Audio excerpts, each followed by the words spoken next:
욥기 7장 1절부터 10절까지의 말씀, 저와 여러분이 교독하여 읽겠습니다. 이 땅에 사는 인생에게 힘든 노동이 있지 아니하겠느냐? 그의 날이 품꾼의 날과 같지 아니하겠느냐? 종은 저녁 그늘을 몹시 바라고 품꾼은 그의 삭슬 기다리나니, 이와 같이 내가 여러 달째 고통을 받으니 고달픈 밤이 내게 작정되었구나. 내가 누울 때면 말하기를 언제나 일어날까, 언제나 밤이 갈까 하며 새벽까지 이리 뒤척 저리 뒤척 가는구나. 내 살에는 구더기와 흙덩이가 의복처럼 입혀졌고 내 피부는 굳어졌다가 터지는구나. 나의 날은 배틀의 북보다 빠르니 희망 없이 보내는구나. 내 생명이 한낮 바람 같음을 생각하옵소서. 나의 눈이 다시는 행복을 보지 못하리이다. 나를 본 자의 눈이 다시는 나를 보지 못할 것이고 주의 눈이 나를 향하실지라도 내가 잊지 아니하리이다. 구름이 사라져 없어짐같이 스올로 내려가는 자는 다시 올라오지 못할 것이오니 그는 다시 자기 집으로 돌아가지 못하겠고 자기 처소도 다시 그를 알지 못하리이다. 아멘. 시편 90편을 보면 모세가 우리의 인생이 얼마나 빠른지에 대해서 언급해 놓고 있습니다. 우리의 인생은 풀이 아침에 있던 그 풀이 저녁에 시듬같이, 또 화살이 그 시위대에서 쏘아짐같이 아주 빠르게 지나간다, 그렇게 말을 합니다. 그래서 인생을 살고 인생의 노년에 우리의 삶을 돌이켜보면서 사람들이 참 많이 사용하는 말 중에 하나가 인생무상이라는 말입니다. 인생이 더덥다, 지나고 보니까 그렇다고 말하는 겁니다. 욥기서의 말씀을 보게 되면 욥의 한 사람의 그 개인의 고난 속에서 자신을 돌이켜보고 또 하나님 앞에 나아가는 그런 모습이 나오는데, 사실 욥 한 사람만 해당되는 것이 아니라 욥의 고난을 통하여, 욥의 그 상황을 통하여 모든 인생들이 어떠한지도 사실은 조명하고 있습니다. 1절 말씀에 그래서 이렇게 욥이 고백합니다. 이제 하나님을 향하여 고백하는 건데, 이 땅에 사는 인생에게 힘든 노동이 있지 아니하겠느냐? 그의 날이 품꾼의 날과 같지 아니하겠느냐?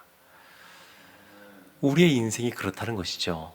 아담과 하와가 죄를 지은 이후에 그냥 일하지 않고는, 땀 흘리지 않고는 살아가기 어려운 그러한 인생입니다. 그래서 힘든 노동, 품꾼의 날, 그러니까 누군가의 종으로서 그냥 열심히 일해야 하루 또 먹고 살아가는 그와 같은 모습. 단순히 오늘날은 쌀도 집에 있고 어디 가도 먹을 것들이 있는 그런 것이 많은 시대를 살고 있습니다만, 그럼 우리 인생 자체가 이렇게 고되지 않으면 안 되는 그런 모습이 있는 것을 볼 수 있습니다. 이 욥이 그렇게 고백하는 겁니다. 우리의 인생, 나의 인생이 이와 같다. 그래서 2절도 그와 같은 모습을 말합니다. 종은 저녁 그늘을 몹시 바라고 품꾼은 그의 삭슬 기다리나니. 그냥 종으로서, 품꾼으로서 일하는데 그냥 이제 시간이 지나가서 빨리 저녁이 돼서 일이 마쳐지기를, 그리고 그 품삯을 받게 되기를, 그러니까 삶에 있어서 어떤 의미, 가치, 이런 것들을 잘 느끼지 못하고 살아간다라고 하는 것을 볼 수가 있습니다. 아무리 돈이 많다 그래서 삶을 의미 있게 살아가는 것이 아닙니다. 무엇인가 사람이 안정된 그러한 삶을 살기를 목표로 삼고 그것을 이루는 순간 그냥 허무하다, 이런 고백들을 하곤 합니다. 그러니까 그것에 우리의 안정감이 있는 것이 아니고 진짜 인생은 늘 의미 있는 삶을 살아갈 때 그 인생이 인생 무상이다.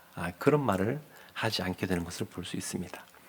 3절부터 보게 되면 욥이 인생은 이와 같이 품꾼 같은 날들인데 이제 나는 어떤가 자신에 대해서 고백합니다.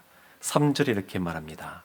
이와 같이 내가 여러 달째 고통을 받으니 고달픈 밤이 내게 작정되었구나. 여러 달째 지금 고통을 당하고 있습니다. 그리고 고달픈 밤입니다. 밤이 고달픕니다. 왜 그럴까요? 4절 보면 이렇게도 말합니다. 내가 누울 때면 말하기를 언제나 일어날까 언제나 밤이 갈까 하며 새벽까지 이리 뒤척 저리 뒤척 하는구나. 불면의 밤을 보내고 있습니다. 너무 몸에 그 고통이 있고 마음의 심적인 어려움이 있고 그러면서도 잠이 잘 오지도 않고 여러 가지 뒤섞여서 그러니까 그 긴 밤을 그냥 뒤척이면서 그렇게 보내고 있는 겁니다. 고달픈 밤입니다. 고달픈 밤. 그러면서 자신의 육체의 질병, 일반적인 인생을 말하고 자신의 삶을 말하고 그리고 욥의 특수한 지금 상황을 그 몸 안에 있는 질병을 이렇게 5절에 말합니다. 내 살에는 구더기와 흙덩이가 의복처럼 입혀졌고 내 피부는 굳어졌다가 터지는구나. 발바닥부터 정수리까지 종기가 나게 되고 그런 것들이 막 터지는 겁니다. 구더기와 흙덩이. 그러니까 이 피부가 어떠한 상태인지 그 몸의 상태가 어떤지 얼마나 그 처참한 상황 속에 있는지 자기 스스로도 알고 있습니다. 이 고백을 보니까 예수님이 비유의 말씀을 하신 것 중에 부자와 거지 나사로 장면도 연상이 됩니다.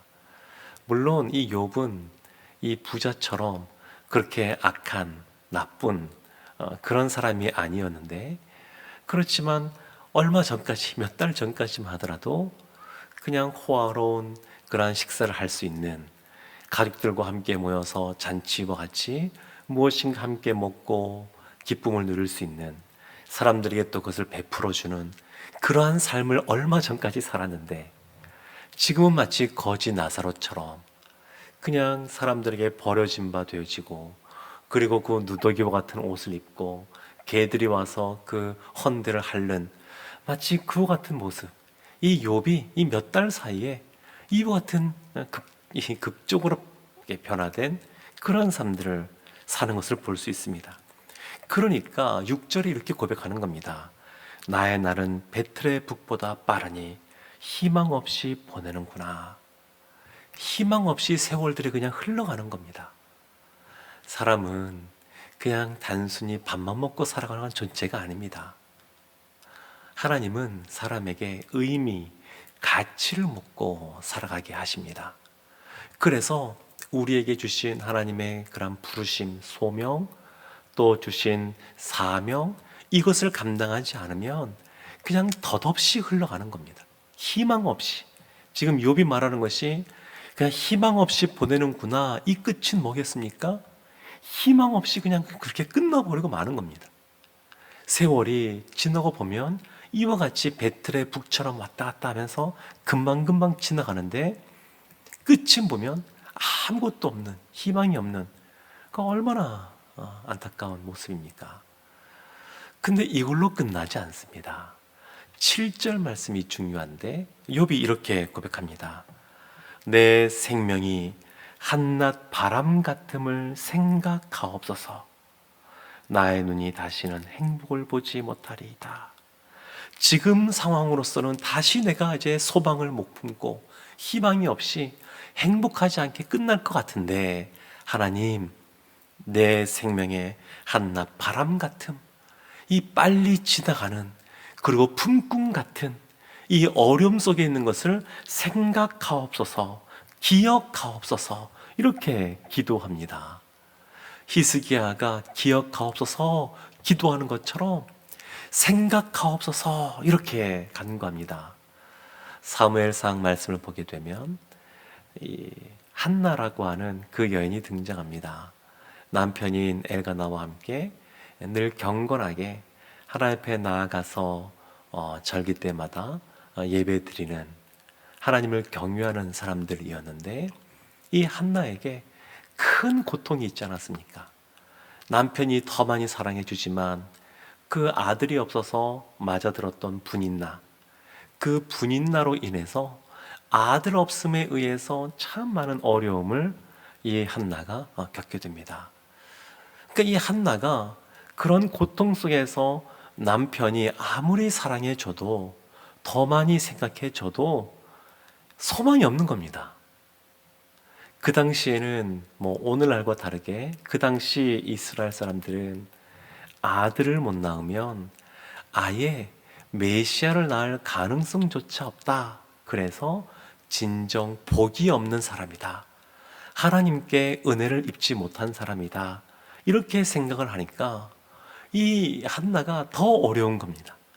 아들이 없는 것도 어려운데 복 없다라고 하는 그런 사람이라는 것이 다 드러나 있는 모습이니까 참 견디기 어렵던 것 같습니다. 그런데 이 한나의 좋은 점은 뭐냐면 그 고통, 그 어려움을 그 상황에 그냥 둔 것이 아니라 그 안에서 소망을 품었다는 겁니다. 소원을 가졌다는 겁니다. 아들이 있었으면 좋겠다. 오랜 세월 동안 반복해서 아들이 없었는데, 근데 아들이 있었으면 좋겠다. 엘리사 선지자가 수넴 지역에 가서 그 수넴 여인에게 1년 동안 대접을 잘 받은 이후에 하나님 주신 마음이 있어서 이 집에 뭔가 좋은 걸 주고 싶은데 필요한 게 뭔가 라고 생각할 때 아들이 없다는 이야기를 듣고 나서 그 수넴 여인에게 이제 아들을 주겠다. 그러니까 이 여인이 이제 그런 말 하지 마세요 이렇게 말합니다. 그러니까 소원이 끝난 겁니다. 이전에 늘 간절하게 구했을 텐데 그 시간이 지날수록 이루어지지 않는 거 보면서 마음의 문을 닫아버린 겁니다. 하나님을 믿고 하나님의 사람을 잘 섬겨야지 생각을 하면서도 아들이 생긴다라고 하는 그러한 소원, 소망, 이것은 완전히 접어버린 겁니다.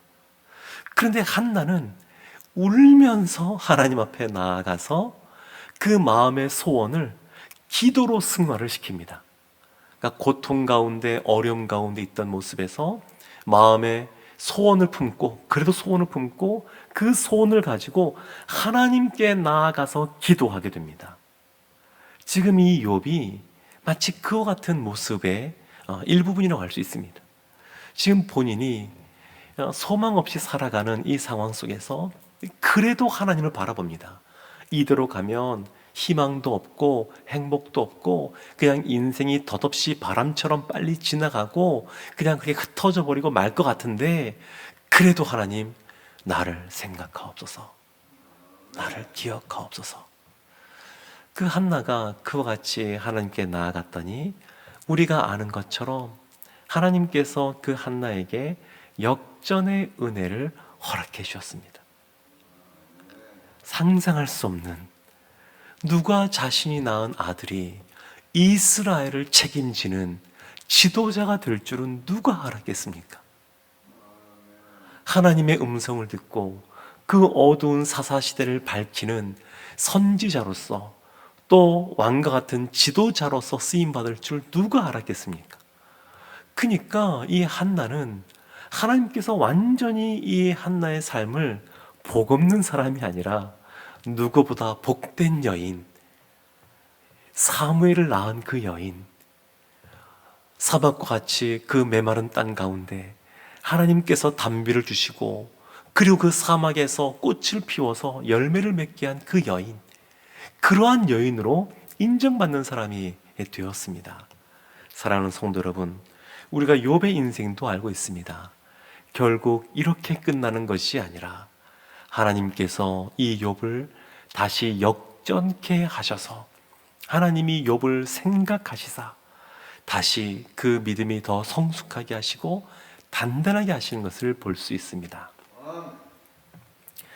욥기 이 7장의 말씀은 욥이 친구들의 대답, 말을 듣고 나서 엘리바스에게 대답하고 하나님 앞에 또 대답하는 그런 말입니다. 이 욥기의 말씀 보면 기존에 가졌던 보응의 원리, 하나님 앞에 선을 행하면 상을 주시고 악을 행하면 벌을 주신다고 하는 이런 생각이 친구들에게도 욥에게도 이런 생각이 있었습니다. 근데 지금 하나님께서 이 고난의 상황을 통하여 그와 같은 틀을 깨버리는 겁니다. 마치 알 속에 있는 그 새끼가 알을 깨고 나오듯이 그 깨고 나올 때 그 고통이 있지 않겠습니까? 얼음이 있지 않겠습니까? 하나님은 그 달걀과 같은 그 껍질 속에 있었던 욥을 그 틀을 깨뜨리고 거기에서 나오고 더 큰 것을 보게 하기 위하여 이와 같은 어려움을 주고 있다라고 할 수 있습니다. 사람은 평안하면 그 안에 안주하기 마련입니다. 그래서 우리 가운데 환난과 또 어려움과 또 쉽게 해결하지 못하는 문제거리가 그런 기도 제목이 또 우리 자신만의 것이 아니라 우리가 사랑하는 어떤 지체들 또 내가 마음에 품고 있는 대신자들 이들을 데려오기 위하여 어려운 일들이 주어지기도 하는데 그런 걸 가지고 하나님께 나아가면서 그 좁았던 그러한 틀이 더 넓어지는 것을 경험하게 됩니다. 하나님은 모세에게도 그랬던 것처럼 우리를 부르시는 그날까지 우리의 신앙이 더 자라기를 원하십니다. 우리의 생각이 더 넓어지기를 원하고 주님 안에서 더 소망을 품기를 원하고 끝까지 주님 안에서 의미 있는 삶들을 살기를 원하십니다. 욥이 그와 같은 과정 속에 있습니다. 보응의 원리, 이것만이 성경의 원리가 아니구나. 여기에서 그치는 것이 아니라 그 단계를 뛰어넘어 더 성숙한 모습으로 하나님께 나아가는 사람으로 만들어지고 있습니다. 바라기는 우리도 날마다 이 새벽에 하나님 앞에 말씀 붙잡고 기도하며 나아가는데 하나님이 우리를 이처럼 시간이 지날수록 하나님을 더 깊이 만나고 알고 경험하고 누리고 그것을 나누는 하나님의 사람으로 이끌어 가시기를 주님의 이름으로 축원합니다. 아멘. 기도하겠습니다. 하나님, 품꾼 같은 고단한 인생이라 한달지라도 하나님께서 우리를 기억하시고 생각하시는 줄로 믿습니다. 주님 안에서 찬 소망을 품고 주님 안에서 진정한 행복을 누리는 삶을 살아가는 우리 모두가 되게 하여 주옵소서. 또한 우리의 사랑하는 모든 가족들도 이와 같은 주님 안에서 소망과 행복의 삶을 살아가게 하여 주옵소서. 예수님의 이름으로 기도합니다. 아멘.